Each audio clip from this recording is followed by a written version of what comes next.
Hello students, I hope so you are enjoying the revision classes। तो आज हम आखिरी चैप्टर कंपनीज एक्ट में आ गए हैं रिवीजन के। तो अगेन मैं हैंड रिटन ये रिवीजन आपको दे रहा हूं, आप मेरे साथ लिख सकते हैं। कोशिश करेंगे लगभग 2 पेजेस में ये बड़ा चैप्टर लगभग मैं आपको लिखवा के रिवाइज करवा सकूं। तो बेटा जी, दिस इज चैप्टर नंबर 10, आखिरी चैप्टर है, chapter number 10, audit and auditors. And this chapter is from section number 139 till 148।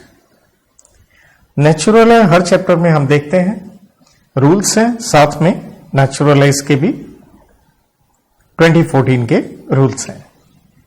तो सबसे पहले जितने सेक्शंस हैं उसको रिवाइज करने की मैं आपको एक कोड की दे रहा हूं। तो सेक्शंस को रिवाइज करने के लिए कोड की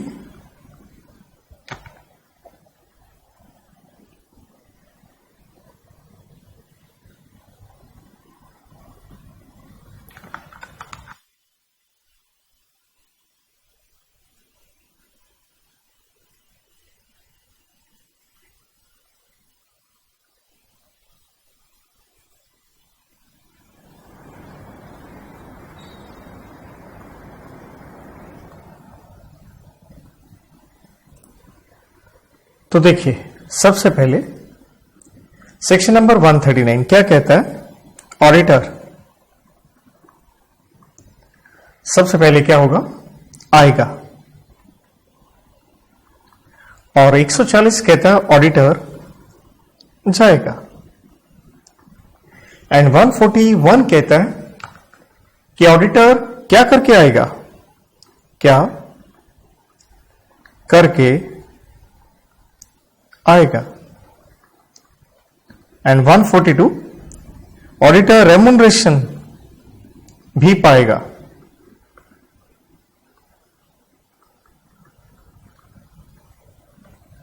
एंड 143 ऑडिटर अपनी ड्यूटीज निभाएगा। 144 में ऑडिटर कुछ कार्य या सर्विसेज नहीं कर पाएगा।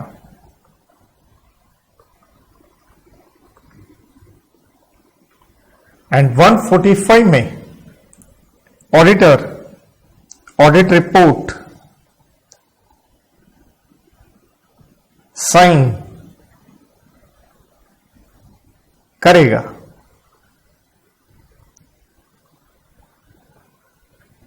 एंड 146 में ऑडिटर एजीएम में जाएगा या आएगा, कुछ भी कह लीजिए। एंड 147 में गलती करने पे सजा पाएगा। गलती करने पे सजा पाएगा। 148 में ऑडिटर जो है, सीए जो है, कॉस्ट ऑडिट नहीं कर पाएगा क्योंकि वो कॉस्ट अकाउंटेंट ही कर सकता है। तो देखिए, ऐसा है। हम 139 में बात करेंगे ऑडिटर की अपॉइंटमेंट। 140 में हम बात करेंगे उसकी रेजिग्नेशन के ऊपर भी और साथ में उसके रिमूवल पे भी। रेजिग्नेशन, रिमूवल, दोनों चीजों पे। और 141 जो कि क्वाइट हॉट है, दैट इज उसकी क्वालिफिकेशन या रिवर्स मेन पढ़ेंगे हम, डिसक्वालिफिकेशन, इन एलिजिबिलिटी, एलिजिबिलिटी। 142 में रेम्युनरेशन। 143 दिख ही रहा आपको, ड्यूटीज का है, फंक्शंस का है। एंड 144 में ऑडिटर कुछ सर्विसेज नहीं कर सकता। तो ये हैं कुछ सर्विसेज हैं जो वो नहीं कर सकता, जिसे मैं कोड की से कहता हूं बीडी मार, 7 कार्य हैं वो नहीं कर सकता।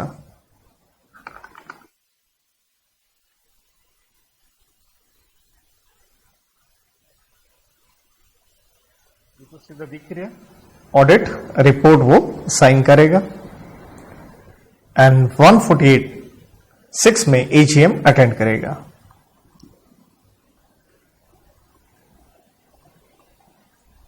(47) में पेनल्टी है और 48 में कॉस्ट ऑडिट। इस तरह से ये चैप्टर है। तो आइए हम अपना पहला सेक्शन लेते हैं, और पहला सेक्शन ही बहुत बड़ी महाभारत है, दैट इज ऑडिटर की appointment, one of the biggest section we are having. तो सेक्शन नंबर 139 अपॉइंटमेंट।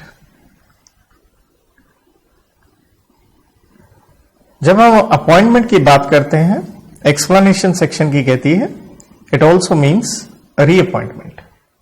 अपॉइंटमेंट हो, रीअपॉइंटमेंट हो। तो इसको थोड़ा सा अच्छा इजी करने के लिए देखिए, मैं कुछ एक कॉलम्स बनाऊंगा। तो मेन 3 कॉलम है, उसके अंदर उसको 2 पार्ट में हम स्प्लिट कर देंगे और एक बेसिस का कॉलम बनाएंगे। ये आगे जी एक बेसिस का कॉलम,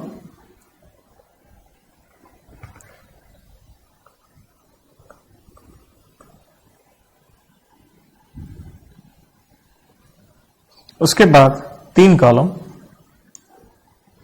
इसको 2-2 हमें कैटेगरीज में फर्दर स्प्लिट करना है, लाइक दिस वे। तो फर्दर हम इसे 2 हिस्सों में ब्रेक करेंगे।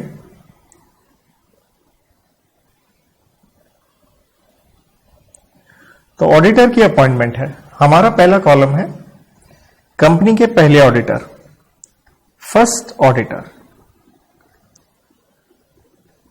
सेकंड कॉलम है सब्सीक्वेंट ऑडिटर, फर्स्ट के बाद अगले वाले। And the next column is casual vacancy. तो कैजुअल वैकेंसी, ये वर्ड थोड़ा हमें अलग से दिख रहा है, तो पहले इसी की बात कर लेते हैं। देखिए, कैजुअल वैकेंसी का मतलब है अगर क्या हो जाए, इसे मैं 2 बातें कहता हूं, आरडी। आर से क्या हो गई, रिमूवल, रेजिग्नेशन,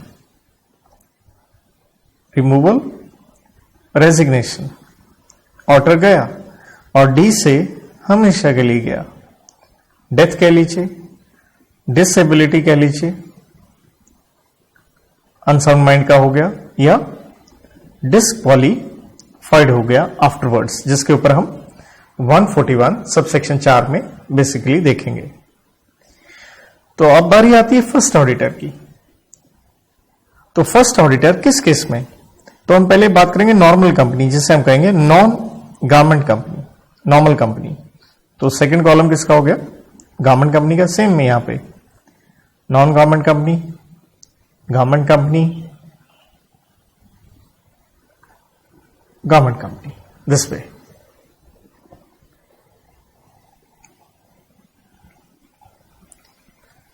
तो सबसे पहले फर्स्ट ऑडिटर की बात हो रही है, नॉर्मल कंपनी के केस में हो रही है। तो कौन करेगा जी, नई नई कंपनी बनी है, नेचुरल है, उसको चलाने वाले कौन होते हैं, बोर्ड ऑफ डायरेक्टर्स। तो वो करेंगे अपॉइंट। और सरकारी कंपनी में controller and auditor general of India, CAG, ये कंपनी की ड्यूटी है, सरकार को आप इंफॉर्म करें, सीएजी को आप इंफॉर्म करें, वो अपॉइंट करके देंगे। क्या कोई रेजोल्यूशन पास होगा, नेचुरल है, बोर्ड मीटिंग है, बोर्ड ऑफ डायरेक्टर्स की होती है, तो उसमें बोर्ड रेजोल्यूशन पास होगा बोर्ड मीटिंग में। क्या कोई समय भी है, बिल्कुल है। With in 30 days of incorporation, COI short में लिख रहा हूं, सर्टिफिकेट ऑफ इनकॉर्पोरेशन के 30 दिन के अंदर अंदर आप अपना फर्स्ट ऑडिटर अपॉइंट कर लें, नॉर्मल कंपनी के केस में। और अगर आप नहीं करेंगे तो, अगर आपकी तरफ से इस चीज का फेलियर है,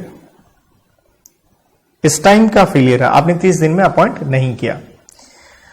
किसने नहीं अपॉइंट किया? बोर्ड ने नहीं अपॉइंट किया। तो आपने क्या करना है? मेंबर्स को इन्फॉर्म करना है, मेंबर्स को आप इन्फॉर्म करें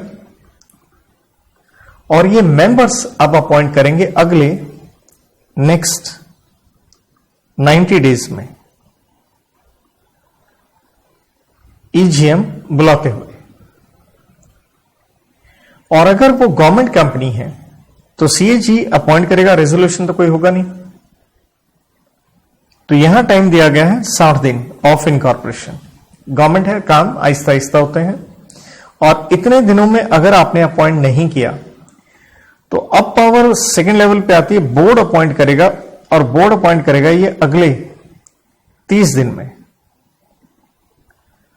लेकिन अगर बोर्ड भी फेल हो जाए तो सेम पॉइंट है, मेंबर्स अपॉइंट करेंगे, एम फॉर मेंबर्स, और ये अपॉइंट करेंगे नेक्स्ट 60 डेज में ईजीएम के अंदर। तो मेन टाइम पीरियड ध्यान रखें, 30 + 90 120, 60 30 60, तीन तरह से चीजें हो गई, मिक्स 150। इसके बाद इनका टेन्योर क्या रहेगा, कितने दिनों तक ये फर्स्ट ऑडिटर रहेगा? ये रहेगा टिल कंक्लूजन। इसका मतलब है जब तक होना चाहे एजीएम, अडजर्न होगी तो वहां तक। और कौन सी एजीएम? नेचुरल है, पहली एजीएम। सेम आंसर इधर भी, गवर्नमेंट कंपनी में भी। अब हम आगे बढ़ते हैं सब्सिक्वेंट ऑडिटर की तरफ। नॉर्मल कंपनी के केस में कौन अपॉइंट करेगा? कंपनी अपॉइंट करेगी, that means members general meeting में। और रेजोल्यूशन ऑब्वियसली ऑर्डिनरी रेजोल्यूशन होगा जनरल मीटिंग में, क्योंकि 102 में हमने पढ़ा था ऑर्डिनरी बिजनेस है अड्डा, और अड्डे में आखिरी ये क्या था? Appointment of auditor.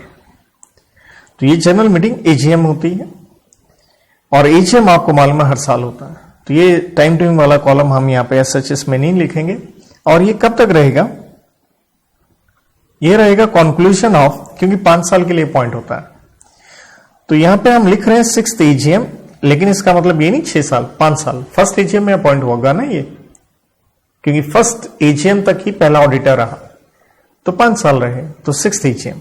और उसके बाद एवरी इसी तरह से 6th एजीएम चलता रहेगा कॉन्टिन्यूटी में, इसी तरह से। मतलब टोटल टाइम पीरियड 5 साल ही रहने वाला, उससे ज्यादा नहीं होगा। Going to the government company, again answer is CAG appoint करेगा। रेजोल्यूशन तो नेचुरल है, कोई हमें चाहिएगा नहीं इसके लिए। तो सीएजी अपॉइंट करेगा और ये अपॉइंट करेगा 180 दिन के भीतर भीतर। और ये कहां से 180 दिन देखने? जिस समय आपका फाइनेंशियल ईयर स्टार्ट हो गया उसके 180 दिन में। कब तक रहेगा ये auditor? Conclusion of next AGM, अगली एजीएम तक रहेगा।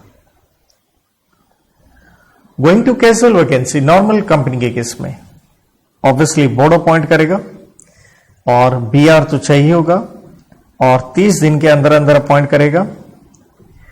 लेकिन यहां पे एक विशेष पॉइंट है, अगर कैजुअल वैकेंसी ड्यू टू, मतलब उसका रीजन ये है, और वो है रेजिग्नेशन, कि रेजिग्नेशन की वजह से हुई है कैजुअल वैकेंसी, तो आपको रेटिफाई करवाना पड़ेगा, मींस सब्सिक्वेंट अप्रूवल लेनी पड़ेगी मेंबर से जनरल मीटिंग में 3 महीने के अंदर अंदर।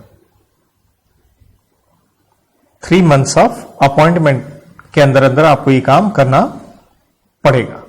उनसे मतलब अप्रूवल लेके आइए। अगर रीजन क्या है? सिर्फ एक ही है, and that is resignation. Going to the government company, again CAG appoint करेगा। रेजोल्यूशन कोई नहीं होगा, टाइम पीरियड वही है जी 30 दिन। लेकिन अगर सीएजी फेल्स टू अपॉइंट तो बोर्ड अपॉइंट करेगा नेक्स्ट 30 दिन के अंदर अंदर। इसके बाद ये देखिए चार्ट सा, तो मैं इसको यहीं पे समाप्त करूंगा, सेक्शन ही खत्म हुआ।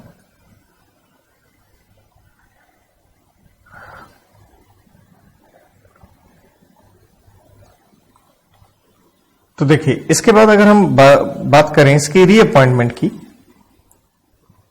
अगर रीअपॉइंटमेंट आपने करनी है तो रीअपॉइंटमेंट हो सकती है ऑडिटर की अगर वो फर्म है, क्योंकि फर्म को 5-5 साल के 2 टेन्योर अलाउड होते हैं।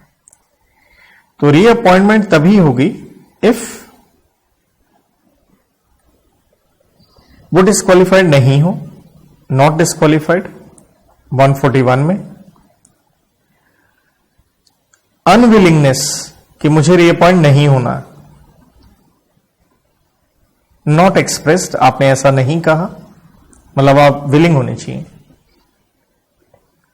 स्पेशल रेजोल्यूशन नॉट पास्ड नहीं पास किया गया इन 2 कार्य के लिए, टू अपॉइंट समवन एल्स क्योंकि अगर ये पास कर दिया गया है किसी और को अपॉइंट किया जाए तो रीअपॉइंट नहीं होगा, और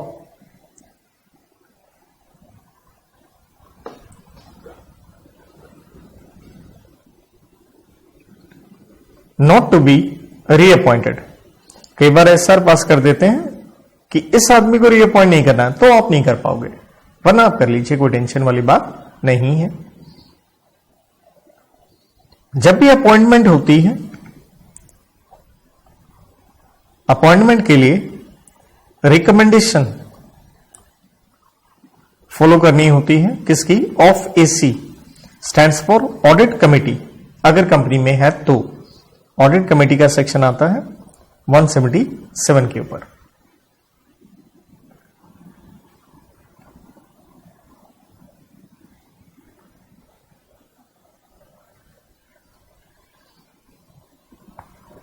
अगर फेलियर है टू अपॉइंट बाय कंपनी, अगर आपने ऑडिटर अपॉइंट नहीं किया तो जो एग्जिस्टिंग अगर ऑडिटर है तो ही विल कंटिन्यू,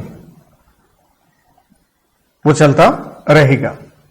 इसके बाद थोड़ी जो टेक्निकल चीज आती है अपॉइंटमेंट पे लेके, that is with regard to the procedure. तो उसके ऊपर बेसिकली आपको पता होना चाहिए रूल नंबर 3 और 4। तो प्रोसीजरल पार्ट में ये है कि भाई कुछ फैक्टर्स हमें कंसीडर करने होते हैं ऑडिटर की अपॉइंटमेंट पे लेके। फैक्टर्स ये हैं कि ये आदमी जो हमें क्वालिफिकेशन चाहिए, जिस तरह की रिक्वायरमेंट्स हैं, तजुर्बा उसके पास है या नहीं, एक्सपीरियंस, क्वालिफिकेशन, कहीं इसके खिलाफ कोई डिसिप्लिनरी प्रोसीडिंग्स तो नहीं चल रही नफरा के पास, नो डिसिप्लिनरी प्रोसीडिंग्स, कुछ ऐसा ना हो इसके खिलाफ। देन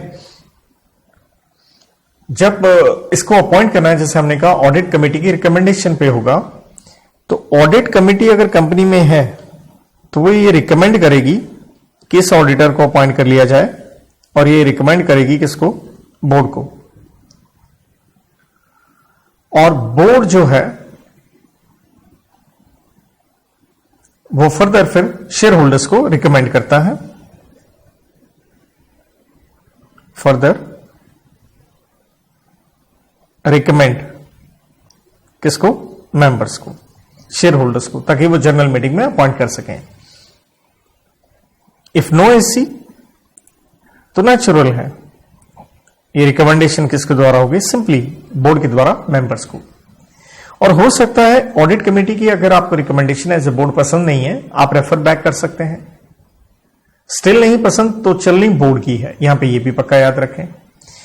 इसके बाद जब ऑडिटर अपॉइंट होता है तो उससे रिलेटेड रूल नंबर 4, ये था रूल नंबर 3 जो अभी पढ़ा, वो ये कहता है कि आप इन चीजों का ध्यान रखें कि ऑडिटर जो है वो सेटिस्फाई कर रहा है सेक्शन 141 एलिजिबिलिटी वाला। कहने का मतलब है नॉट डिस्क्वालिफाइड, वो डिस्क्वालिफाइड ना तो इस एक्ट में है ना ही किसी अदर एक्ट में वो डिस्क्वालिफाइड है, ना ही कोई उसकी तरफ से प्रोफेशनल मिसकंडक्ट है या उसके खिलाफ कोई कार्रवाई चल रही है। और ऑडिट आप ज्यादा से ज्यादा 20 कंपनियों को कर सकते हो, तो ऑडिट आप जो कर रहे हैं विद इन द लिमिट्स कर रहे हैं, एंड इसके बाद जो अपॉइंटमेंट होनी चाहिए as per terms of reference होनी चाहिए।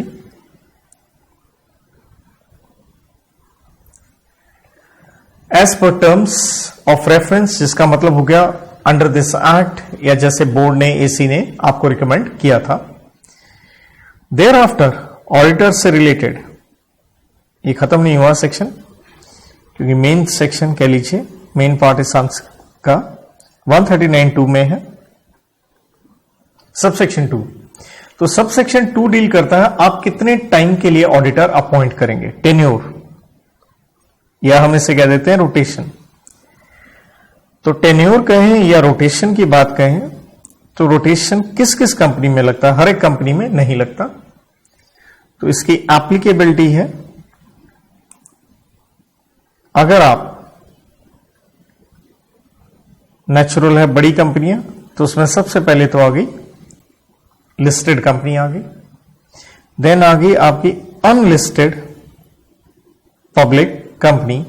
तो इसमें अगर उसकी पेड अप कैपिटल कम से कम हो 10 करोड़, और प्राइवेट कंपनी में अगर उसकी पेड अप कैपिटल हो कम से कम 50 करोड़। इसके अलावा अदर्स, जिसका मतलब हो गया पेड अप कैपिटल वाले पॉइंट में अगर आप नहीं भी आए, इस वजह से आप अनलिस्टेड पब्लिक कंपनी या प्राइवेट कंपनी स्टिल ये रोटेशन वाले लिमिट के अंदर आ जाएंगे। अगर आपकी बोरिंग्स कम से कम है 50 करोड़ रुपए, और ये है बैंक से, एफआई से या पब्लिक से आपने डिपॉजिट्स ले रखे, जिसे हम पढ़ के आए थे सेक्शन नंबर 76 में। और रिवर्स वे में कहें, ये सेक्शन कतई नहीं लगना है, नॉन एप्लीकेबिलिटी है, और ये नॉन एप्लीकेबिलिटी है to OPC and small company under section 2 subsection 85 में, उनके ऊपर लगना ही नहीं है। देन टेन्योर है क्या आपके लिए? टेन्योर ये है कि अगर आप इंडिविजुअल हैं या आप फर्म हैं, तो आपका टेन्योर होगा लगातार एक टर्म, वन टर्म, और ये टर्म रहेगी लगातार 5 साल की कॉन्जिक्यूटिव ईयर्स। और फर्म के केस में आपको मिल सकती हैं 2 टर्म्स, तो 5-5 करके आप 10 साल आ सकते हो। और क्या दोबारा से वापसी हो सकती है आपकी? रीअपॉइंटमेंट सिर्फ फर्म में ही हुई, तो देखिए आपको कूलिंग पीरियड रहेगा, जिसका मतलब है गैप, और ये है 5 साल का, मतलब 5 साल के गैप के बाद ही आप दोबारा वापसी कर सकते हैं। और इस दौरान नो इनडायरेक्ट वे से आप एंट्री ले सकते हैं कि 2-3 फर्मों में बन गए, ऐसे आ जाएं वैसे आ जाएं, सॉरी, इस ढंग से अलाउ नहीं होगा। तो मोटा मोटा ये सेक्शन 139 यहां समाप्त होता है। एक आधी चीज और कहें तो मेंबर्स का एक राइट होता है कि वो रेजोल्यूशन पास करते हुए कि अगर एक फर्म के ऑडिटर्स हैं तो उनकी आप रोटेशन, एक टाइम इंटरवल आप फिक्स कर सकते हो। तो हम बढ़ते हैं आगे सेक्शन नंबर 140 की तरफ। तो 140 में मोटा मोटा मैं 2 चीजें कहता हूं। पहली आ गई बात रेजिग्नेशन, दूसरी बात आ गई रिमूवल, वैसे तीसरी चीज है स्पेशल नोटिस, जिसको मैं रिमूवल का ही हिस्सा मान लेता हूं दरअसल। तो सबसे पहले रेजिग्नेशन की बात करते हैं। एज ए ऑडिटर आप छोड़ के जा सकते हैं।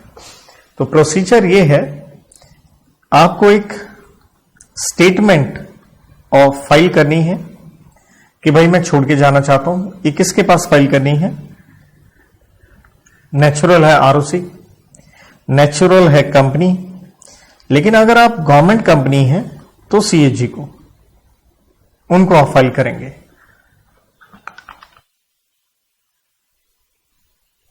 और यहां पे एक अमेंडमेंट एक्ट 2020 ने एक चेंज किया है।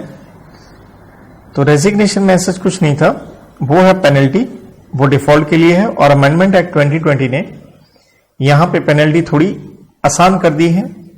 पहली बात है, फाइन लगेगा मिनिमम 50,000 रुपए प्लस आपको 500 रुपए पर डे, लेकिन ये पर डे करते करते मैक्स हो सकते हैं 2 लाख। ये पहले लिमिट होती थी 5 लाख की। इसके बाद आगे बेटा जी रिमूवल। तो रिमूवल में मैं कहता हूं कि भाई 3 तरीके हैं, 3 मोड्स से निकाला जा सकता है। एक नॉर्मल केस। तो नॉर्मल केस में 3 टायर सेटअप है, मींस 3 लेवल में हमें काम करना है ऑडिटर को निकालने के लिए। सबसे पहला ये है, आप बोर्ड रेजोल्यूशन पास करें, बोर्ड मीटिंग में पास होगा। इसके विदिन 30 दिन के अंदर आपने क्या करना है, सेंट्रल गवर्नमेंट को एप्लीकेशन देनी है और ये पावर आरडी को डेलीगेट हो चुकी है। 30 दिन के अंदर अंदर दें, नेचुरल है उनकी अप्रूवल के लिए। और इनकी अप्रूवल आने के विदिन 60 डेज आपको पास करना है स्पेशल रेजोल्यूशन जनरल मीटिंग में। तो बोर्ड, सरकार एंड मेंबर से पूछ के ही ऑडिटर को निकाला जा सकता है। नो डाउट ऑडिटर को निकाल रहे हैं, उसे आरओएच मिलेगा, stands for reasonable opportunity of being heard. Second point है, उसे निकाल रहा है NCLT, national company law tribunal. यहां बड़ी बात है, आपने कोई फ्रॉड वगैरह किया है, मतलब फ्रॉड किया है या फ्रॉड में ही आपने कह लीजिए आपका कोल्यूशन है, मिली भगत है जिसे हम कहते हैं, अबैक्टेड जिसका मतलब आपने सहायता करी किसी की फ्रॉड वगैरह करने में। और इस कार्य में कैसे निकाला गया आपको, एनसीएलटी को खुद ब खुद पता चला, सीओ मोटो, या एप्लीकेशन दी गई है। और एप्लीकेशन दी गई है चाहे कोई भी व्यक्ति दे सकता है और इवन सेंट्रल गवर्नमेंट। लेकिन अगर सेंट्रल गवर्नमेंट ने एप्लीकेशन दी है, बात बहुत बड़ी है। तो सेंट्रल गवर्नमेंट ने अगर एप्लीकेशन दी है तो यहां इंटरेस्टिंग चीज ये आता है, 15 दिन के भीतर भीतर एनसीएलटी को अपना डिसीजन लेना है निकालने का, क्योंकि सरकार की तरफ से एप्लीकेशन आई है। और यहां पे नया जो ऑडिटर होगा, ये इंटरेस्टिंग चीज है, वो सीजी सेंट्रल गवर्नमेंट अपॉइंट कर सकती है। और एनसीएलटी निकाल रहा है तो आपके ऊपर एक बड़ा रिस्ट्रेंट लगता है, आपके ऊपर बार रिस्ट्रेंट लग गया, आने वाले 5 साल आप ऑडिटर नहीं बन सकते हैं। एंड सेक्शन 447 में फ्रॉड की आपके ऊपर पेनल्टी भी लगेगी। Going to third situation and that is special notice वाली। स्पेशल नोटिस याद कीजिए, यह हम पढ़ के आए थे सेक्शन 115 के अंदर कि स्पेशल नोटिस मेंबर्स देते हैं कंपनी को 4 कार्यों के लिए। डायरेक्टर निकालना है, कोई और लाना है, या ऑडिटर इसको रीअपॉइंट नहीं करना है या इसकी जगह कोई और लेके आना है। ये 115 में हम पढ़ के आए थे 1% वोटिंग राइट या 5 लाख की पेड अप कैपिटल आपकी होनी चाहिए। तो जैसे ही मेंबर्स ने ये स्पेशल नोटिस दिया, अब यहां प्रोसीजर क्या है, देखिए यहां पे बेसिकली 2 बातें बनती हैं। एक, कंपनी की ड्यूटी बनती है और एक हक बनता है, किसका, ऑडिटर का। क्योंकि एक तरह से आप उसे निकाल ही रहे हैं कि इसे रीअपॉइंट नहीं करना है या किसी और को लेके आना है, तो बुरा तो लगेगा, नेचुरल सी बात है। सो कंपनी की ड्यूटी क्या है, जैसे ही स्पेशल नोटिस आपको मिला, ये इसकी कॉपी आप फॉरवर्ड कर दें। भाई किसको दे दें, ऑडिटर को, ये उसका राइट है। और इसको पढ़ने के बाद वो अपनी क्या देगा, अपने दिल की बात रखेगा, रिप्रेजेंटेशन इन राइटिंग कह लीजिए, वो अपनी रिप्रेजेंटेशन देगा। और फिर ये इसकी रिप्रेजेंटेशन कंपनी फर्दर मेंबर्स को भेजेगी, फर्दर फॉरवर्ड करना है। और अगर कंपनी ये कार्य नहीं कर पाएगी, अगर आप फॉरवर्ड नहीं कर पा रहे हैं, तो आपने आरओसी के पास इसकी फाइलिंग करनी है। और साथ में ऑडिटर को एक राइट मिलता है to be heard at the meeting, मतलब वो अपने दिल की बात रख सकता है। लेकिन ये राइट नहीं मिलता है ऑडिटर को अगर उसकी इंटेंशन है to secure publicity for needless matter, needless publicity कह लीजिए। और साथ में कंपनी को यह फैक्ट ऑफ रिप्रेजेंटेशन लिखना पड़ता है, notice of resolution given to members को। मतलब ये जो रिप्रेजेंटेशन है इसका फैक्ट आप नोटिस जो मेंबर्स को दे रहे हैं रेजोल्यूशन पास करने के लिए, उसमें से आप मेंशन करेंगे। तो इसके बाद हम अपने बड़े सेक्शन, मेन सेक्शन पे चलते हैं 141 के ऊपर। 141 नेचुरल एक बड़ा सेक्शन है और 141 डील करता है, एक वर्ड में कहें एलिजिबिलिटी, बट ये नेगेटिव वे में है, डिस्क्वालिफिकेशन कहेगा। ये कहेगा ये लोग ऑडिटर बन नहीं सकते। तो भाई सबसे पहले अगर हम एलिजिबिलिटी की बात करें, ऑडिटर अगर आपने बनना है तो आप क्या होने चाहिए? CA, chartered accountant. अगर आप फर्म हैं, एक फर्म भी अपने नेम से, अपने ही नाम से ऑडिटर अपॉइंट हो सकती है अगर उसके मेजॉरिटी जो पार्टनर्स हैं वो क्या कर रहे हो? प्रैक्टिस कर रहे हैं इंडिया में। मेजॉरिटी पार्टनर्स फर्म है तो साइन कौन करेगा? नेचुरल है जो सीए हैं वो वाले पार्टनर्स ही साइन करेंगे, ऑब्वियसली ऑडिट रिपोर्ट को, फाइनेंशियल स्टेटमेंट्स को। तो मेन इसमें आता है बेटा जी सब सेक्शन 3, जो कि ये कहता है ये व्यक्ति चार्टर्ड अकाउंटेंट होने के बावजूद ऑडिटर नहीं बन सकते, आप डिस्क्वालिफाइड हैं। और ये मैं चाहूंगा आपको रिवीजन बिल्कुल ऑर्डर में क्लोज वाइज दूं मैं आपको अच्छे से समझ में आए कि एग्जाम में आप ये क्लोज कोट करके आ सकें। तो एक बॉडी कॉर्पोरेट नहीं बन सकती ऑडिटर, एक्सेप्ट अगर आप क्या है? एलएलपी हैं। क्लॉज बी कहती है अगर आप ऑफिसर हैं या फिर एम्प्लॉई हैं, नेचुरल है किसके? कंपनी के। एम्प्लॉय को शॉर्ट में मैंने लिखा है, तो आप ऑडिटर नहीं बन सकते। यहां पे आपको पक्का पता होना चाहिए ऑफिसर की डेफिनेशन, जो कि सब सेक्शन 59 में आती है, सेक्शन 2 में डेफिनेशंस है। और बहुत ही आसान तरीका इसे याद रखना, इसे मैं कहता हूं धमाका। ये मेरी कोड की है। डी से डायरेक्टर, एम से मैनेजर, के से केएमपी। तो ये जबरदस्त एक पॉइंट आ जाता है की मैनेजरियल पर्सोनल, जिसकी फर्दर डेफिनेशन आपको पता होनी चाहिए, सब सेक्शन 51 में आती है कि केएमपी कौन कौन है। तो भाई इसके अंदर आगे आपके सीईओ, एमडी या मैनेजर में से कोई एक, आपका CFO, CS, whole time director, या फिर डायरेक्टर से एक लेवल बिलो का व्यक्ति जिसे आपने केएमपी बताया है। तो मोटा मोटा अगर आप देखें, केएमपी में मैनेजर भी आ गया और वर्किंग डायरेक्टर्स भी आ गए। तो ये प्रॉपर आपको ढंग से इस तरह से डेफिनेशन आनी चाहिए। गोइंग टू क्लॉज सी, वो आदमी जो कि पार्टनर है या एम्प्लॉई है, दोनों पार्टनर है या एम्प्लॉय है। भाई किसका? जो ऊपर हमने पढ़ा, ऑफिसर या एम्प्लॉय ऑफ कंपनी का। तो उनका फर्दर आगे कोई पार्टनर या एम्प्लॉय भी ऑडिटर बन नहीं सकता।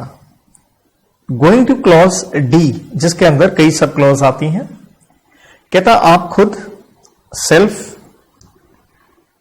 या आपके रिश्तेदार।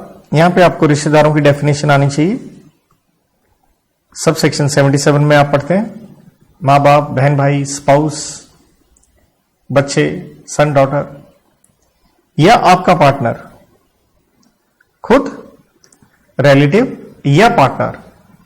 इसके अंदर फर्दर सब क्लॉज जो आती है, अगर आपके पास कंपनी की सिक्योरिटीज हैं, शेयर डिवेंचर कोई भी हो, शेयर नहीं होते तो इंटरेस्ट वर्ड हम इस्तेमाल करते हैं। आपके पास सिक्योरिटीज है किसकी? इन 5 कंपनियों की, जिसके लिए मैं कोड की बनाता हूं कैश। सर ये तो 4 हुई, सी से 2 हो जाएंगी, एक कंपनी की, एक को सब्सिडरी कह लीजिए। आगे आप समझ गए होंगे, एसोसिएट, सब्सिडरी, होल्डिंग। इनकी सिक्योरिटीज आपके पास नहीं होनी चाहिए, लेकिन यहां पे एक्सेप्शन आती है, और ये आती है रिश्तेदार के पास हो सकती हैं, रिलेटिव के लिए है। वो 1 लाख रुपए फेस वैल्यू तक की, फेस वैल्यू वर्ड है, ये ध्यान रखिएगा, सिक्योरिटीज ले सकता है, और वो भी सिर्फ 5 नहीं, सिर्फ कंपनी में।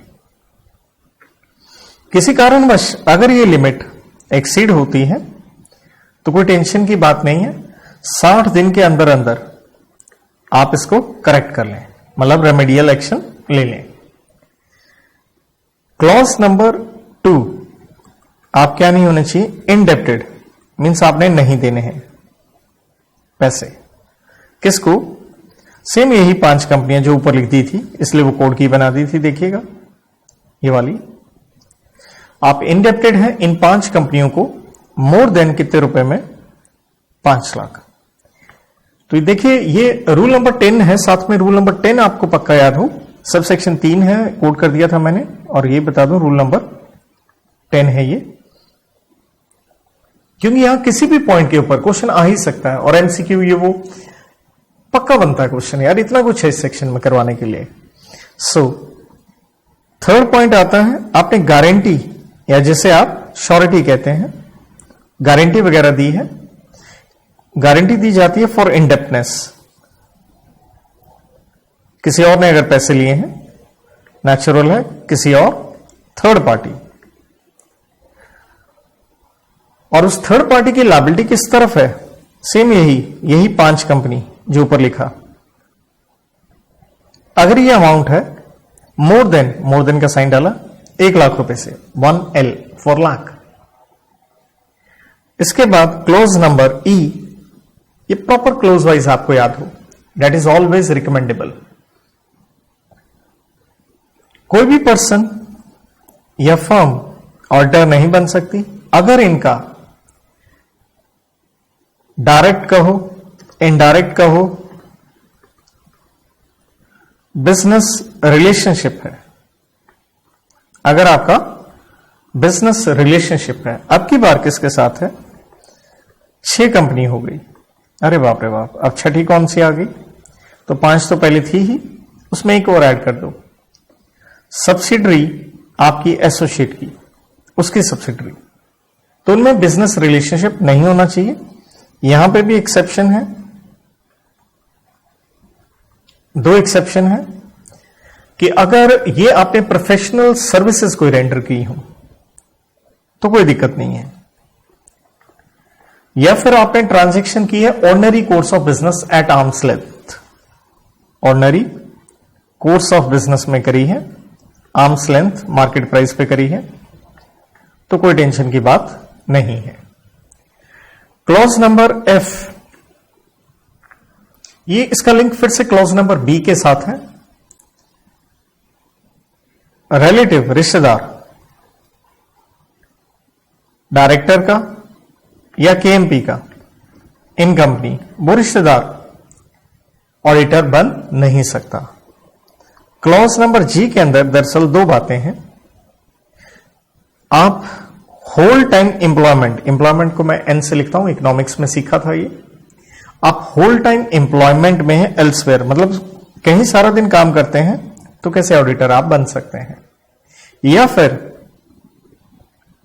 आपके पास ऑडिट है मोर देन 20 कंपनीज का, आप अपॉइंट हो चुके हैं इन मोर देन 20 कंपनीज, तो यहीं से हम जानते हैं कि लिमिट सिर्फ 20 कंपनी की होती है। आपने 20 की लिमिट क्रॉस कर दी है, लेकिन यहां 20 की लिमिट में ध्यान दीजिएगा, 20 की लिमिट में हम इनको कंसिडर नहीं करते अदर देन OSD। समझ गए होंगे ये कोड की मैंने पहले भी इस्तेमाल की हुई है।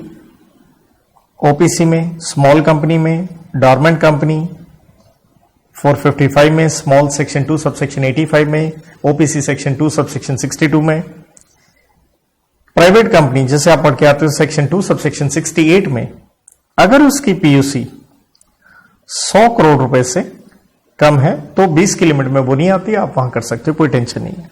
Last point clause number H, क्योंकि सेकेंड लास्ट पॉइंट सॉरी, अगर आप कॉन्विक्ट हो गए और फ्रॉड में कॉन्विक्ट हो गए, मतलब जेल गए हो, कन्विक्ट हो गए ना, साबित हो गया,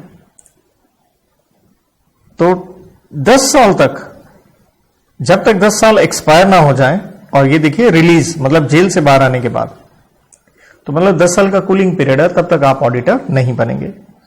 क्लॉज नंबर आई कहती है आपने सेक्शन 144 कह लीजिए, इसको सिंपल ऐसे याद रखना चाहिए, मैंने स्टार्टिंग में भी कहा था बीडी मार वाली कोड की, तो इसके बाद मैं सेक्शन 144 पे ही चलता हूं कि अगर आप ये 144 में कुछ सर्विसेज दे रहे हैं तो आप ऑडिटर नहीं बन सकते। तो हम सीधा 144 लेंगे, 141 के बाद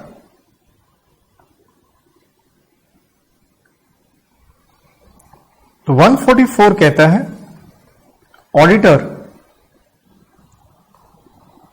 not to render certain services, कि जो ऑडिटर है वो कुछ ये कार्य नहीं कर सकता, और अगर आप करेंगे तो भाई साहब आप डिस्क्वालिफाइड हो जाएंगे। इसी में यही था हमारा आखिरी पॉइंट। एक चीज और देखिएगा, वो 141 3 था, अगर मैं 141 4 की बात करूं, मतलब ये जो कुछ आपने ऊपर पढ़ा 141 सबसेक्शन 4 की अगर बात करूं, वैकेंसी कि आपको कुर्सी खाली करनी पड़ेगी अगर आप क्या करते हैं, डिस्क्वालिफिकेशन आपके ऊपर लगती है आफ्टरवर्ड्स, मतलब बाद में भी अगर डिस्क्वालिफिकेशन लग गई ना तो कुर्सी छोड़ो, और फिर ये बन जाएगी कैजुअल वैकेंसी, जिसके ऊपर हम 139 में पढ़ के आए हैं कि बोर्ड फिल करेगा 30 दिन में। तो ऑडिटर कुछ सर्विसेज नहीं करेगा, और ध्यान दीजिए ये सर्विसेज आपने नहीं करनी, ना ही डायरेक्टली करनी है, ना ही आपने इनडायरेक्टली करनी है, घुमा फिरा के भी आपने ये कार्य नहीं करने हैं।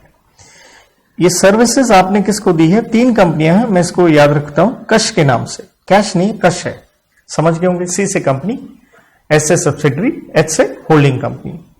तो कोड की मैंने आपको बताई थी बीडी मार, तो इसे मैं कहता हूं, आप यूं कह सकते हैं प्रोहिबिटेड सर्विसेज। भाई साहब आप ये सर्विसेज दे नहीं सकते। तो कोड की के हिसाब से चलते हैं, बी डी मार। बी से आ गया, अगर आप बुक कीपिंग का कार्य कर रहे हैं आप ऑडिटर नहीं बनेंगे। आई से आप इंटरनल ऑडिट जो आप 138 में पढ़ते हैं तो भी नहीं करेंगे, या आपने कंपनी का डिजाइन किया है, फाइनेंशियल कंट्रोल सिस्टम। और आई से आप इन्वेस्टमेंट सर्विसेज देते हैं, कोई भी बैंकिंग कह लीजिए, एडवाइजरी कह लीजिए, तो इस तरह की सर्विसेज करेंगे तो ऑडिटर नहीं बनेंगे। एम से मैनेजमेंट सर्विसेज, ए से एक्चुरियल, वो लाइफ इंश्योरेंस में होता है, उससे रिलेटेड। आर से रेंडरिंग ऑफ आउटसोर्स्ड, मतलब कंपनी ने आउटसोर्सिंग की है फाइनेंशियल सर्विसेज के लिए। थोड़ा सा हम यहां इनडायरेक्टली भी देख लेते हैं। देखिए ऑडिटर 2 प्रकार का होता है, या तो इंडिविजुअल या फिर फर्म। तो कहने का मतलब हो गया, ना तो आप खुद, ना ही आपका रिश्तेदार। अच्छा अगर फर्म होगी तो रिश्तेदार को थोड़ा सा हम वर्ड चेंज कर लेंगे, तो हम कहेंगे फर्म की पेरेंट का फर्म, सब्सिडरी या एसोसिएट, या कोई कनेक्टेड व्यक्ति, कनेक्टेड पर्सन, या फिर कोई ऐसी एंटिटी से रिलेटेड 2 बातें हो सकती हैं जिसमें आपका बहुत बड़ा इन्फ्लुएंस है, या फिर किसी एंटिटी का आप ब्रांड नेम, ट्रेडमार्क वगैरह इस्तेमाल कर रहे हैं, तो आप ऑडिटर बन नहीं सकते। तो यहां पे हम इस चैप्टर का रिवीजन यही समाप्त करते हैं। अगले पार्ट में हम इसे कंप्लीट करेंगे। Thank you, God bless.